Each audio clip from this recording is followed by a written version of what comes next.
KP college of arts and science की जो YouTube class में चल रही है उसके अंदर आप सभी का स्वागत है।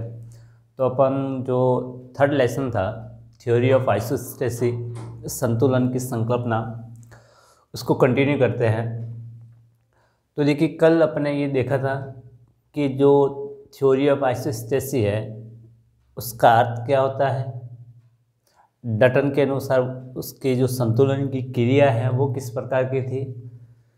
फिर अपन ये देखा था कि जो आइसोस्टेसिस शब्द है वो कौन सी भाषा से लिया गया है, उसका क्या मीन होता है। और उसको देखने के बाद अपने ये देखा था कि ये जो संतुलन का सिद्धांत है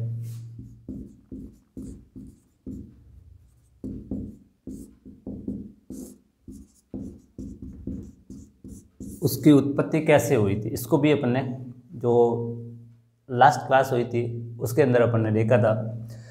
तो ये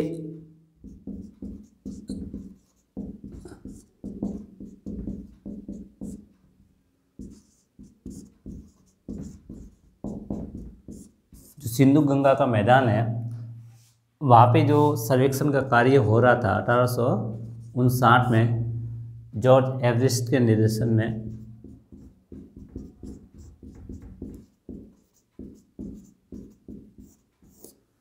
तो दो जगह थी, कल्याणपुर।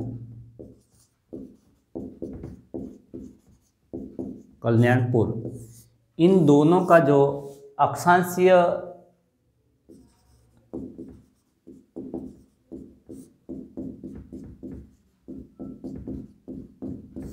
निर्धारण किया जा रहा था, तो वो दो विधियों से किया जा रहा था।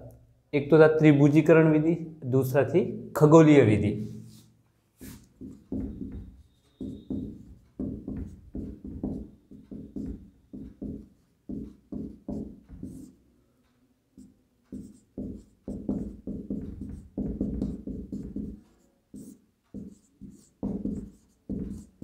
जब इन दोनों विधियों से उसका सर्वेश किया गया कल्याण तथा कल्याणपुर का, तो उन दोनों में अंतर आया था। इस विधि के तहत किया गया था तो 42.294 आया था, और इसके तहत किया गया था तब 37.058 इंच आया था। अब इन दोनों का जो डिफरेंस था इन दोनों विधियों में वो 5.236 इंच था। अब ये जो अंतर आया था, डिफरेंस आया था, उसने ही ये जो संतुलन का सिद्धांत है उसकी उत्पत्ति की है। अब देखिए जब इस अंतर का कारण एरिमोदी से पूछा गया तो उन्होंने ये बताया था कि ये हिमालय की जो आकर्षण शक्ति होती है उसकी वजह से ये अंतर आया था। तो लेकिन ये समस्या जब प्राट महोदय ने इसका कैलकुलेशन किया तो उन्होंने ये बताया था कि ये जो अंतर आ रहा है दोनों विधियों के तहत ये 5.296 इंच नहीं होकर प्राट महोदय के अनुसार ये जो अंतर है वो कितना आना चाहिए था,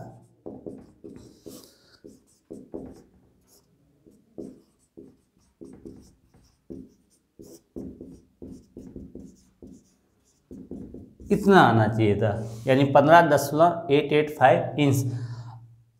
अब ये जो समस्या है वो आगे से आगे फिर उसका सॉल्यूशन निकालने के लिए अलग अलग जो लोग हैं इन्होंने अपना जो मत है वो रखा है। तो पहला जो अपन मत पढ़ेंगे यहाँ पे वो एरी का पढ़ेंगे, यानी एरी की संकल्पना को पढ़ेंगे, ठीक है ना। उसके बाद प्राट महोदय का जो संकल्पना उसको देखेंगे। उसके बाद हेफोर्ड तथा जो बॉवी है उनका मत है, उनका भी अपन विस्तार से अध्ययन करेंगे। उसके बाद जॉली की संकल्पना है उसको देखेंगे। उसके बाद आर्थर होम्स की जो संकल्पना है उसको भी देखेंगे। तो सबसे पहले अपनी जो संकल्पना होगी इन विभिन्न विद्वानों के तहत उसमें से सबसे पहले अपन किसको पढ़ेंगे, एरिमोदी को पढ़ेंगे।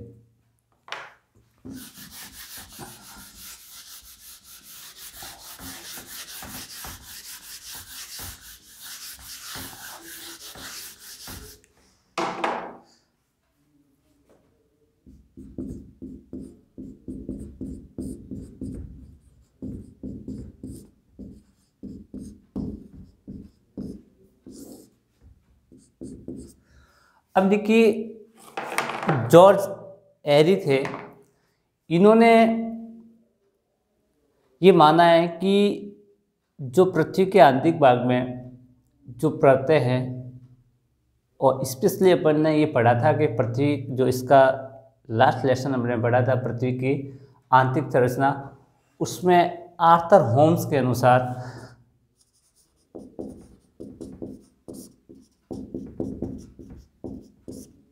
आर्थर होम्स ने पृथ्वी की जो आंतरिक परतें हैं वो दो बताई थी। पहली जो परत बताई थी वो थी क्रस्ट, दूसरी जो इन्होंने बताई थी वो बताई थी सबस्ट्रेटम।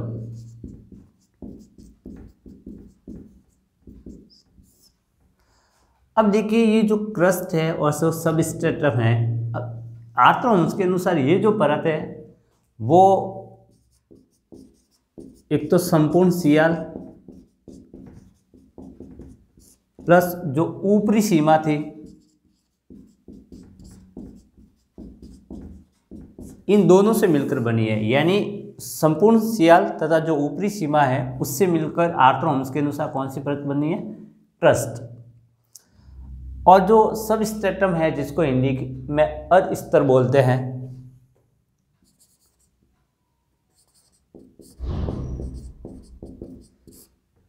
ये जो निचली सीमा है उससे मिलकर बनी है।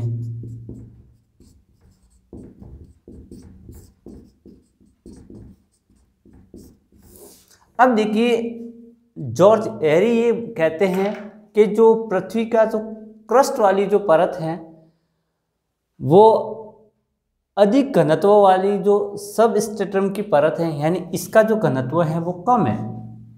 क्योंकि अपने ये भी देखा है कि जो महाद्वीप है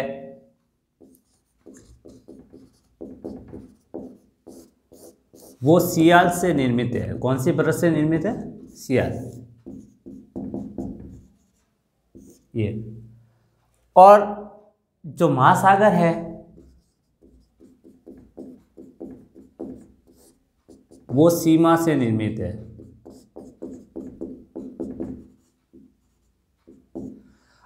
अब देखिए ये जो क्रस्ट है वो हल्के जो एलिमेंट्स है, हल्के जो पदार्थ है उससे मिलकर बना हुआ है, और ये जो परत है वो भारी पदार्थों से बनी हुई है।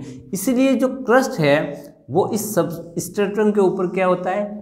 लहरा रहा है या तैरता है। कहने का मतलब इस क्रस्ट का घनत्व कम है और इसका घनत्व ज़्यादा है, इसलिए जो कम घनत्व की परत है वो अधिक घनत्व की परत के ऊपर क्या कर रही है? तैर रही है। ऐसा एरी महोदय ने बताया। यानी जो क्रस्ट है वो अर्ध स्तर के ऊपर लहरा रही है, तैर रही है, क्योंकि क्रस्ट का जो डेंसिटी है वो क्या है? कम है, और इसका जो डेंसिटी है वो क्या है? ज़्यादा है। तो देखिए अर्थात जो सियाल परत है सीमा पर तैर रही है। यानी कुल मिलाकर ये होगा कि ये जो सियाल परत है वो सीमा के ऊपर तैर रही है। ठीक है ना? क्योंकि सियाल हल्के पदार्थों से निर्मित है और जो वो सिलिका और एल्यूमिनियम से, और ये सिलिका और मैग्नीशियम से, इसलिए इसका जो घनत्व है वो क्या है? कम है, और इसका घनत्व ज़्यादा है, इसलिए ये कम घनत्व की परत इस अधिक घनत्व की परत के ऊपर तैर रही है। ऐसा एरी है वो अपनी संकल्पना के अंदर जो वर्णन है वो करते हैं। इस प्रकार एरी के अनुसार हिमालय है वो ग्लासी मैग्मा से निर्मित है। यानी एक प्रकार का जो ट्रांसपेरेंसी वाला जो मैग्मा होता है, ग्लासी मैग्मा होता है, उसके ऊपर क्या रहा है वो तैर रहा है। जिस प्रकार अपन देखते हैं एक नाव होती है। अब जो नाव है वो पानी में तैरती हैं तथा उसका अधिकांश भाग जल में डूबा रहता है। यानी एक सामान्य सा अगर सिद्धांत है जो अपन साइंस के अकॉर्डिंग अगर देखते हैं तो जैसे एक नाव होती है वो पानी के ऊपर तैर रही है, तो जितना नाव का ऊपरी भाग पानी के ऊपर रह रहा है उससे उसका अधिकांश भाग होगा वो पानी के अंदर रहता है। अब ये कितना भाग ऊपर रहता है और कितना भाग अंदर रहता है, तो अपन देखिए एक एग्जाम्पल के रूप में देखते हैं।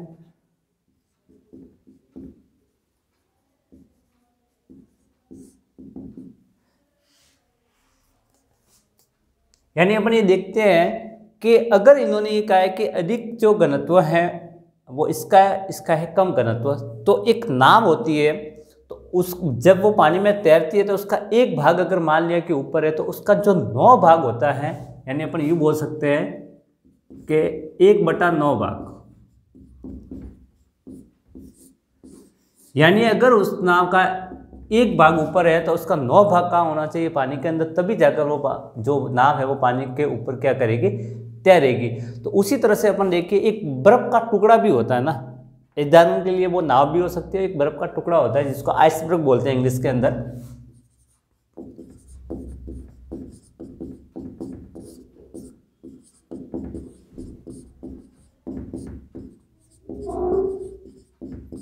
अगर एक बर्फ के टुकड़े को उदाहरण के तौर पर अगर देखा जाएगा तो जब वो जल में तैरता है तो उसके एक भाग ऊपर रखने के लिए उसका जो 9वां भाग है, 9 भाग है, उसको पानी के अंदर रहना पड़ेगा। यानी मान लिया कि एक लाइन है, ये पानी है, उसका एक भाग अगर ये ऊपर है तो ये 9 भाग कहाँ होगा, पानी के अंदर होगा ये।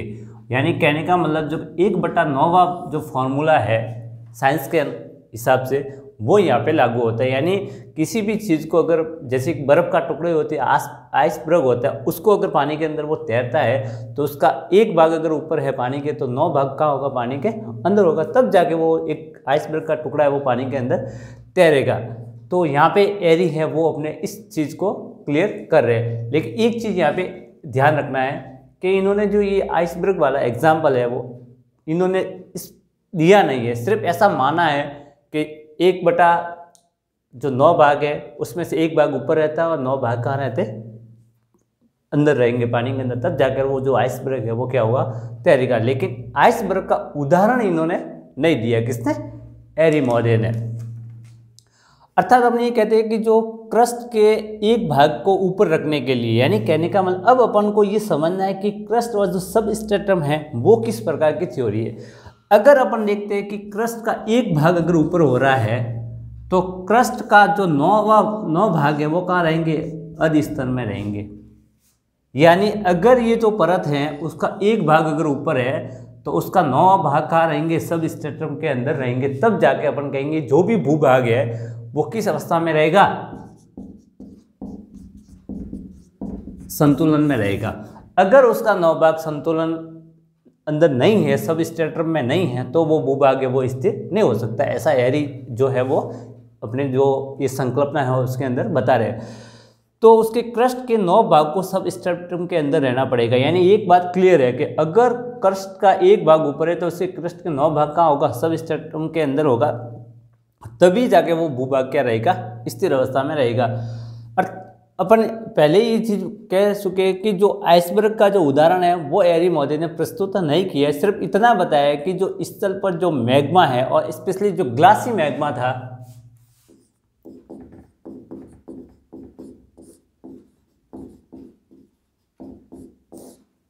ये नहीं एक प्रकार का ट्रांसपेरेंसी वाला है और नाव की तरह तैर रहा है। सिर्फ ये बताया था कि ये आइसबर्ग वाला जो एग्जाम्पल है वो एरी ने नहीं माना है, लेकिन एक प्रकार जो अपन देखते हैं कि जो ग्लासी मैग्मा है वो एक प्रकार से तैर रहा है और स्थलीय भाग पर जो ग्लासी मैग्मा है वो तैर रहा है। यानी कहने का मतलब वो ये हुआ कि जो सियाल रूपी परत है वो सीमा के ऊपर क्या कर रही है, तैर रही है या लहरा रही है। अब वो अपन यहाँ इस क्रस्ट और सबस्ट्रेटम के अकॉर्डिंग देखते हैं एरीमोदे के, तो इन्होंने कहा कि इसका एक भाग ऊपर रहेगा तो 9 भाग नीचे, तभी जाकर वो भूभाग है वो स्थिर अवस्था में रहेगा एरीमोदे के अनुसार।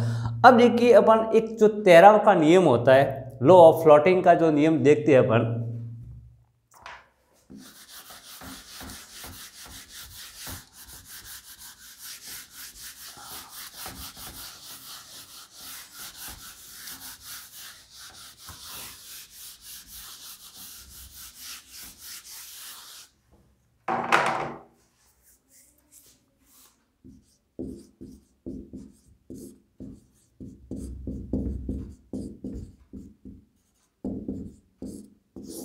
इसको तैराव का नियम भी बोल सकते हैं या तैराव का सिद्धांत भी कह सकते हैं। अब देखिए जो आइसबर्ग था, बर्फ का जो टुकड़ा था, वो तैराव का जो सिद्धांत है के अनुसार अपन ये देखते हैं कि हिमालय जो पर्वत की बात हो रही है, क्योंकि ये जो इस सिद्धांत की जो उत्पत्ति हुई थी वो हिमालय क्षेत्र में ही हुई है।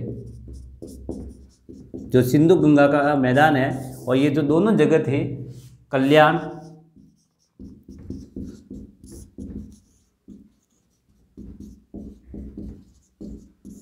वो इसी हिमालय क्षेत्र के अंदर पड़ता है, ठीक है ना। ये तो देखिए ये जो 13वां का सिद्धांत है वो ये कहता है कि हिमालय जितना, आज अपन को उदाहरण के रूप में अपन देखते हैं कि हिमालय की वर्तमान में जो हाइट है या जो ऊंचाई है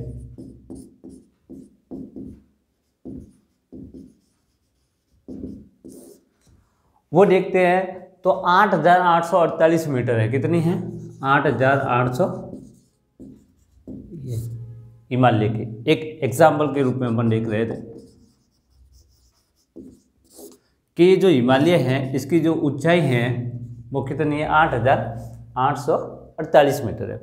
अगर ये ऊंचाई इतनी, ये स्थलीय भाग से इतना ऊपर है 8,848 मीटर समुद्र तल से, ठीक है ना, कहाँ से है?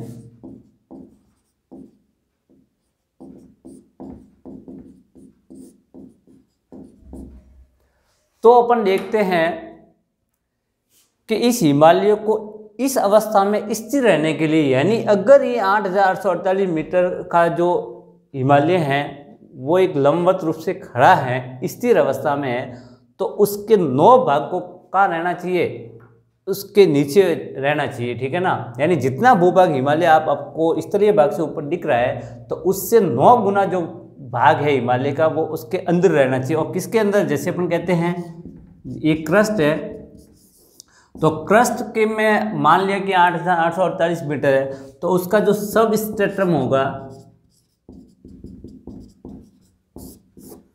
तो अब अपन ये कैलकुलेशन करते हैं कि अगर हिमालय की ऊंचाई इतनी है 8,848 मीटर, वो स्थिर अवस्था में खड़ा है, तो उसका कितना भाग नीचे होगा? तो सीधी सी कैलकुलेशन करेंगे अपन।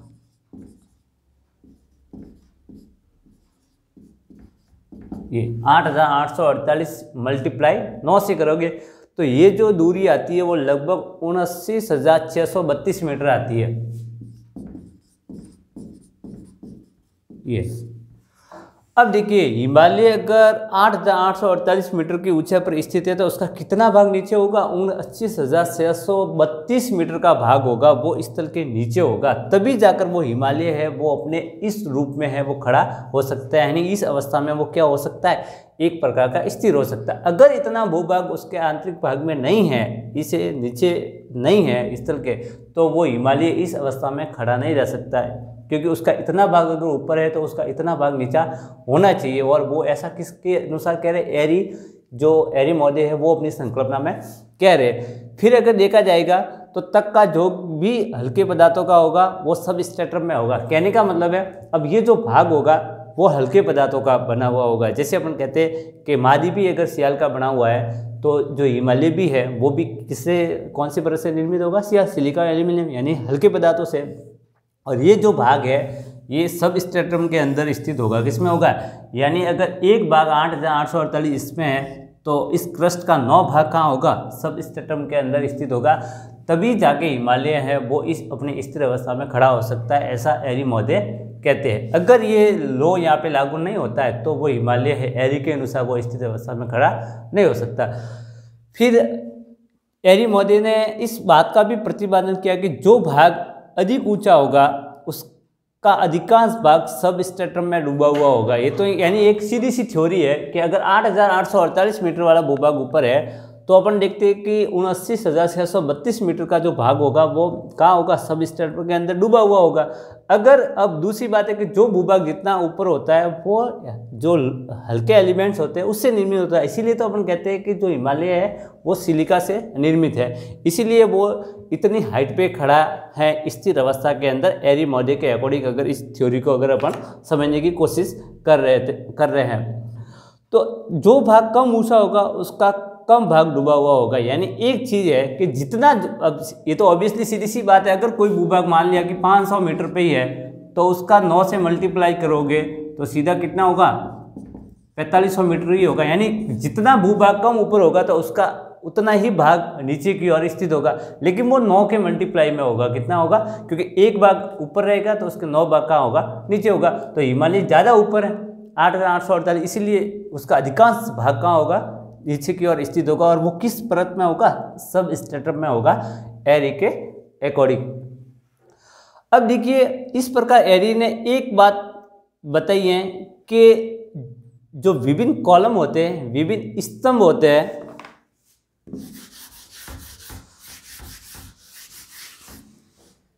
जैसे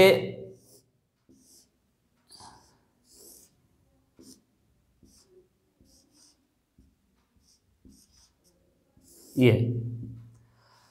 अलग अलग कॉलम है, स्तंभ है।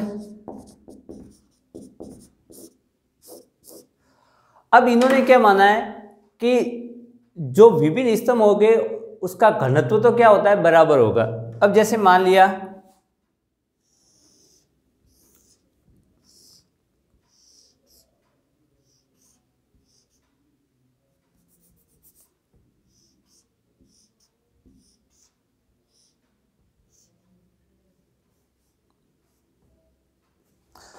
अब ये अलग अलग कॉलम दिख रहे हैं, तो एरी ने क्या माना है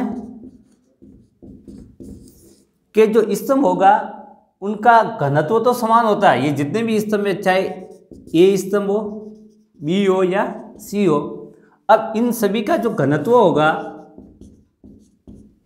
वो तो बराबर होगा।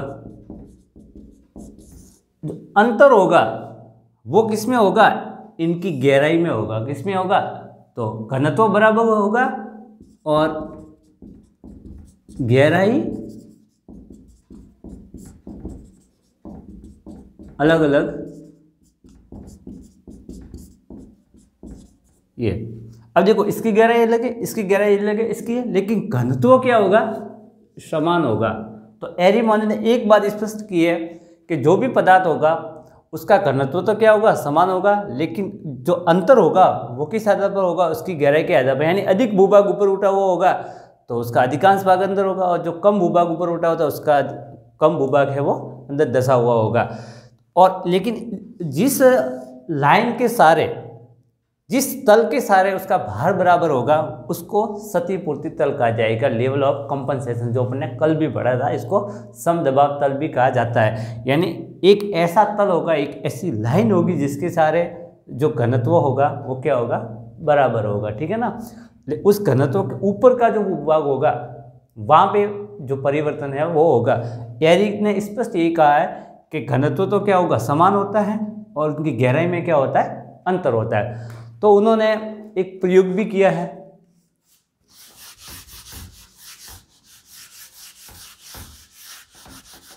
अब वो एक उदाहरण के रूप में और प्रयोग के रूप में अपन देखते हैं। इस चीज को समझाने के लिए तो अपने पास एक कोई बर्नर होता है, जार होता है ऐसे, ये। अब ये उसका तल है, ये पानी है।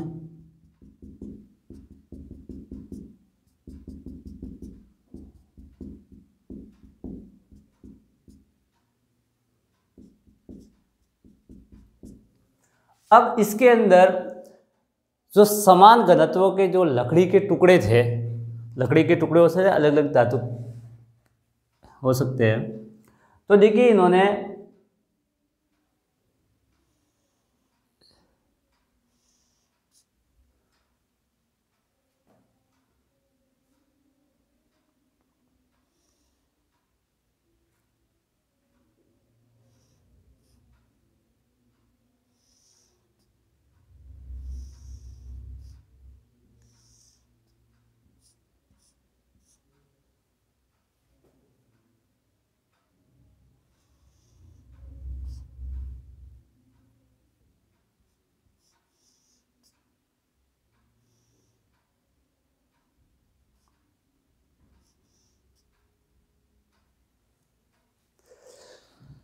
अब एक चीज है कि ये जितने भी स्तंभ है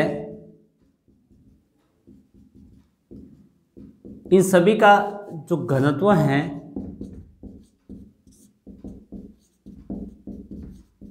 वो बराबर है, क्योंकि एक ही धातु से, जैसे लकड़ी है तो सभी ये टुकड़े हैं वो किसके बने हुए, लकड़ी के, तो सभी का जो घनत्व होगा वो क्या होगा, बराबर होगा। अब इसमें डिफरेंस है, तो वो डिफरेंस किसके अनुसार है, इन ये जो विभिन्न घनत्व के जो स्तंभ है उनकी गहराई है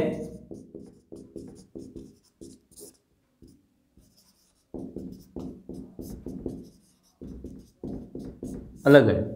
अगर ये गहराई अलग नहीं होती तो उसका घनत्व भी है वो चेंज नहीं होता है। कहने का मतलब है यहाँ पे जो घनत्व है बराबर, लेकिन जो उसमें डिफरेंस है वो किस बात को लेकर है, उनकी गहराई को लेकर है। तो एरी यही कह रहे थे। और ये जो है लेवल है वो जल का तल होगा ये। अब इसके ऊपर ऊपर तो क्या होगा, जो भी घनत्व, जो भी इस कॉलम होगा उसका घनत्व बराबर होगा तथा उसकी जो गहराई होगी वो अलग अलग होगी। तो एक तल ऐसा होगा जहाँ पे उसके नीचे जो घनत्व है उसमें बदलाव नहीं होगा, उसको अपन क्या बोलेंगे, क्षतिपूर्ति तल होता है। वो क्या होता है, तो एरी ने अपने इस प्रयोग के द्वारा, और आप स्पष्ट कर रहे हैं कि ये जो डिफरेंस है वो किस वजह से है, घनत्व के कारण नहीं है, वो किस वजह से, उसकी गहराई के कारण है, ऊंचाई के जिसको अपन बोल सकते हैं उसकी वजह से है। तो देखिए यहाँ पे इस प्रकार एरी ने स्पष्ट किया है कि जो ऊंचा भाग है वो काफ़ी गहराई तक अपनी लंबी जड़ों को सब स्ट्रेटम है उसके अंदर डूबे रहता है। कहने का मतलब जो भूभाग जितना ऊपर है, अब जैसे मान ले कि आपको दिख रहा है ये भूभाग ज़्यादा ऊपर है, सबसे ज़्यादा है इन सभी में, तो ये भूभाग उतने ही क्या है, गहरा। ये भूभाग कम है तो उसकी गहराई भी क्या कम है, और ये सबसे कम है तो उसका भूभाग कम है। तो एक बात स्पष्ट है कि जो भूभाग है वो जितना ऊपर उठा हुआ होगा उसका 9 भाग है वो सब स्ट्रेटम में होगा। कहाँ होगा, एरी के अनुसार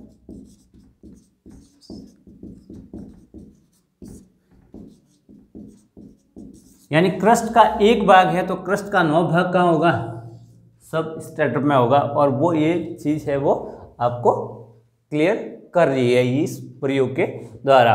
तो जिस कारण ऊंचा उठा हुआ भाग है नीचे काफ़ी गहराई तक हल्के पदार्थों का विस्तार होगा, इसके विपरीत जो कम ऊंचे भाग है वो काफ़ी गहराई तक प्रविष्ट होते हैं। यानी एक चीज़ और है, और जितना जो भूभाग ऊपर होगा वो उतना ही हल्का होगा तथा वो उतना ही गहराई में होगा। देखो चीज़ को समझते हैं कि जो भूभाग जितना ऊपर होगा एक तो वो उतना ही हल्का होगा, उतना ही गहराई पे होगा, और जो भूभाग कम ऊपर होगा वो एक तो भारी होगा और वो कम गहराई पे होगा। जैसे ये कम ऊपर है तो वो कम गहराई पे है, तो जो भूभाग ज़्यादा ऊपर होगा उतनी ही गहराई ज़्यादा होगी, ठीक है ना। और जो जितना ज़्यादा होगा वो भारी पदार्थों का होगा, और जो कम ऊपर होगा वो क्या होगा, हल्का। इसीलिए अपने हिमालय देखते हैं वो इतना है ऊपर है तो वो हल्के पदार्थों से निर्मित होगा, ठीक है ना ये।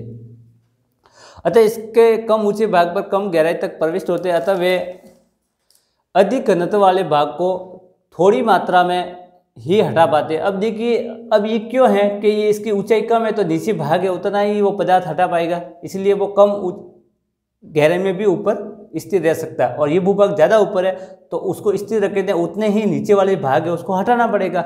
और वो भाग कहाँ से हटेगा, ये जैसे ये क्रस्ट के अंदर स्थित है ये कॉलम फर्स्ट वाला, तो इसका अगर 1/1 भाग ऊपर है तो वो 9 भाग किसको हटाएंगे, जो सब स्ट्रेटम के नीचे का जो भाग है उसको हटाएंगे, तब जाके उसकी जो जड़ें हैं, जो रूट है वो स्थिर होगा। तो कहने का मतलब है जो भूभाग जितना ज़्यादा ऊपर है तो उसकी जो जड़ें है वो उतनी ही क्या होगी, गहराई में होगी। तो वो गहराई कहाँ पे स्थिर होगी, उस सब स्ट्रेटम के अंदर ही होगी। यानी ये एक प्रकार की जो जड़ जितनी ज़्यादा होगी उतना ही वो भूभाग क्या होगा, ऊपर होगा। जबकि नीचे सब स्ट्रेटम का अधिकांश घनत्व वाला पदार्थ अधिक मात्रा में होता है। इस प्रकार जो ऊंचे उठे हुए भाग हैं तथा नीचे भाग एक साथ संतुलित होकर खड़े रहते हैं। प्रत्येक भाग संतुलन तल या संतुलन रेखा पर बराबर भार रखते हैं। अब दूसरी बात ये हो गई कि एक तल ऐसा होगा जिसके सारे जो घनत्व है वो बदलता नहीं है, उसके ऊपर तो घनत्व बदलेगा लेकिन उस तल के सारे घनत्व क्या होता है, बराबर होगा, और वहीं पे वो भूभाग क्या होगा, स्थिर अवस्था में रहता है। और इसी को अपन संतुलन तल या संतुलन की दशा बोलते हैं, या लेवल ऑफ कंपनसेशन भी बोलते हैं, या यूनिफॉर्म प्रेशर भी बोल सकते हैं, ठीक है ना, लेवल ऑफ यूनिफॉर्म प्रेशर। तो जो समदबाव तल होता है, क्षतिपूर्ति तल होता है वो बोला जाएगा। अब सीधी सी बात ये हो गई, कहने का मतलब जो भूभाग जितना ऊपर है वो उतना ही भूभाग नीचे होगा, और वो नीचे भाग कहाँ से हटेगा, उस सब स्ट्रेटम के अंदर रहेगा, तभी जाके उसकी जो जड़ है वो अधिक गहराई होगी और वो भूभाग क्या होगा, स्थिर होगा। तो क्रस्ट का 1 भाग है ऊपर है तो उसके 9 भाग कहाँ होंगे, इस सब स्ट्रेटम वाली जो परत है, अर्ध स्तर है, उसके अंदर क्या होगा, स्थिर होगा, तभी वो भूभाग क्या हो सकता है, स्थिर अवस्था में रह सकता है। लेकिन एक ऐसा तल भी होगा जिसके सारे उसका जो भार होगा वो क्या होगा, बराबर होगा, और वहीं पे वो भूभाग होगा वो स्थिर रहेगा, और इसी को क्या बोलते हैं, संतुलन का तल बोला जाएगा।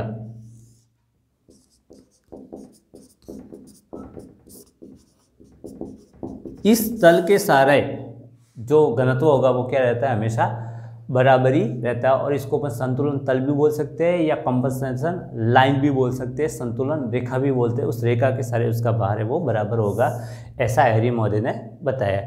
अब यहाँ पे एक चीज़ और भी है कि अगर हिमालय है वो 8,848 मीटर ऊपर है और उसका 79,632 मीटर का भाग नीचे है, तो अपन देखते हैं कि एक सामान्य थ्योरी पढ़ते हैं कि 32 मीटर की गहराई पे जाने पर 1 डिग्री टेम्परेचर बढ़ता है। तो इस गहराई पे अगर वो भूभाग अंदर है तो वो तो लिक्विड में होगा और लिक्विड में वो स्थिर नहीं रह सकता। इसीलिए जो हैरी महोदय उनकी ये जो थ्योरी है यहाँ पे आके भ्रम पैदा करती है। वैसे अपन देखते हैं कि सभी में सबसे ज़्यादा जो विश्वसनीय थ्योरी मानी जाती है इस थ्योरी ऑफ आइसोस्टेसिस के अकॉर्डिंग, वो हैरी महोदय की है। किसकी है? हैरी।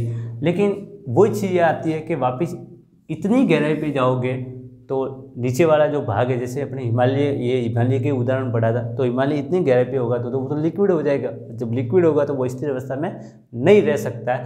इसीलिए हैरी की जो संकल्पना है यहाँ पे एक प्रकार का भ्रम पैदा करती है कि इतनी गहराई पे जाने पर तो टेम्परेचर बढ़ता है और बढ़ेगा तो वो लिक्विड होगा और लिक्विड होगा तो ये भूभाग है वो स्थिर नहीं रह सकता है। अब अपन जो दूसरी जो थ्योरी है वो प्राट महोदय की पढ़ेंगे, क्योंकि हैरी ने तो ऐसा क्या दिया था। अब उसमें प्राट महोदय ने कुछ संशोधन किया है। अब सबसे बड़ा संशोधन तो यही है कि जैसे इन्होंने बताया कि घनत्व तो बराबर होगा, उनकी गहराई में क्या रहता है, अंतर रहता है। और प्राट महोदय क्या बोलते हैं कि घनत्व अलग अलग होता है और गहराई है वो बराबर होती है। यहाँ पे घनत्व बराबर है तथा गहराई में अंतर होगा, और ये बोलते हैं कि घनत्व अलग अलग होता है, प्राट घनत्व अलग होता है और उसकी गहराई होती है वो क्या होती है, बराबर होती है। दोनों एक दूसरे के विपरीत है, यानी प्राट और हैरी का जो मत है वो विपरीत है। और ये क्या बोलते हैं कि घनत्व बराबर है, गहराई अलग है। ये क्या बोलते हैं, घनत्व अलग अलग है और गहराई बराबर होती है। तो अभी अपन किसकी जो संकल्पना है उसको पढ़ेंगे, प्राट महोदय की, उसको देखेंगे।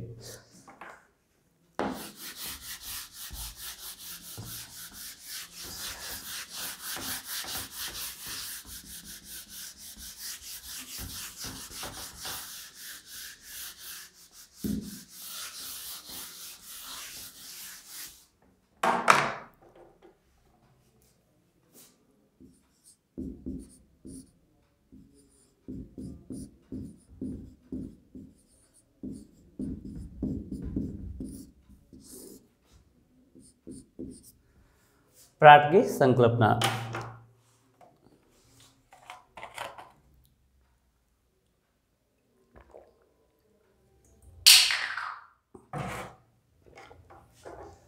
तो देखिए प्राट महोदय ने जो जिस जगह से इस सिद्धांत की उत्पत्ति हुई थी, दो जगह हैं,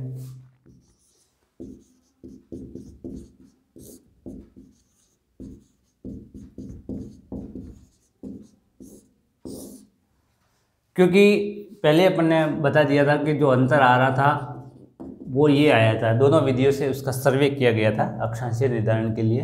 लेकिन जब प्राट ने इसका अध्ययन किया तो प्राट महोदय ने जो अंतर बताया था वो ये बताया था 15.885 इंच बताया था। अब देखिए, अब यही जो समस्या थी, इसी समस्या को इस प्राट ने सुलझाने की कोशिश की है कि ये अधिक जो कम आया था वो वास्तव में इतना नहीं हो कि प्राट के अनुसार वो कितना होना चाहिए था, 15.885 इंच होना चाहिए था, डिफरेंस दोनों विधियों के तहत।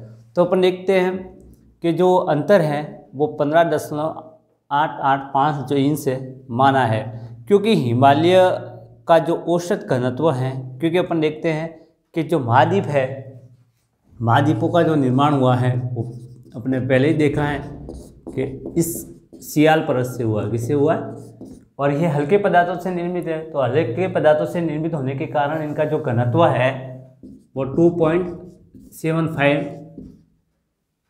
GCM है। तो